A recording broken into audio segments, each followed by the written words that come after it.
the second king of, and describe of. King of Bashan, one of the survivors of the Rephaim who lived at Ashtaroth and Edrei. Ashtaroth. Okay, thank you.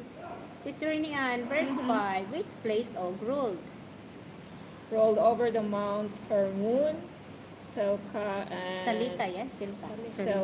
Selka, Silka papaya. Salita, okay. and Person. Bashan. Nasusunog the na kawali. boundary of Itlog ang ng linuto nun. Oo. Gesheret, Yeah. Gesherites, And Geshurites. Makathites, Makada. and over half of Gilead, beyond the land of the Sihon, king of Heshbon. Okay, so magkadikit lang pala ito si Sihon at saka si Og. Okay. Verse 6, Sis Abby, to whom did Moses give their land? Moses, the servant of Yahweh, with the Israelites, defeated them, and Moses gave their land to the Reubenites, the Gadites, and the half of tribe of Manasseh as their inheritance. Okay, thank you, Sis Abby. Balik tayo kay Sis Flor, verse 7. 7. Ba't yung ibang anak ni Jacob hindi Hindi na mention?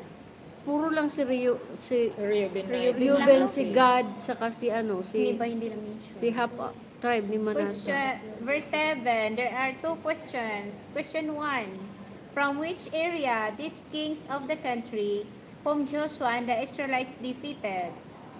On the west side of Jordan, from Baal-Gad in the valley of Lebanon to Mount Halak, rising towards here. Question 2, this is the land that Joshua divided among whom? Among the tribes of Israel. Okay, thank you. So, nakita ninyo?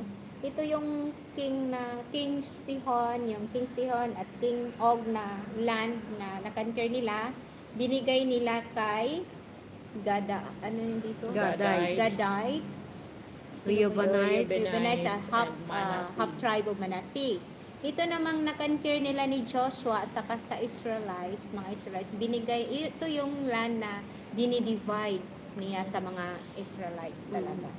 So, ito yung differentiate. Ito yung map, oh. Ang hirap pa naman. Nabasa ko to. Ang hirap banggitin yung mga Mga name. Oo. Yung mga dito. Hirap intindihin. Iwan ko lang. Verse 8 Matiga na ang utak. tayo, Sis Regine. What were the other country that they defeated and from whose land they belonged? The hill country and the lowlands, the Araba, the hillsides, the wilderness, and the Negev. This land belonged to the Hittites, Amorites, Canaanites, Ay, meron din naman pala. Perizzites, Hivites, and Jebusites. Okay, thank you. Sister Nian, verse 9 to 24. Taas. Name the kings that the Israelite that Joshua and the Israelite defeated. Kings of Jericho. Kings of Ai near Bethel. King of Jerusalem. King of Hebron. King of Jarmuth. King of Lachish. King of Eglon. King of Gezer. King of Debir. King of Debir. King of Hormah. Hormah. King of Arad, King of Libnah, King of Adullam, King of Makeda, King of Bethel, King of Tapua, King of Hefer, King of Afik, King of Asharon, King of Madun, King of Hazar, King of Simon, King of Wala pa eh. Akshap, King of Again na Anak, ako. Huwag ka King na muna of mag-end. Para Megiddo. matagal-tagal. King of Kadesh, Sino walang King papel? of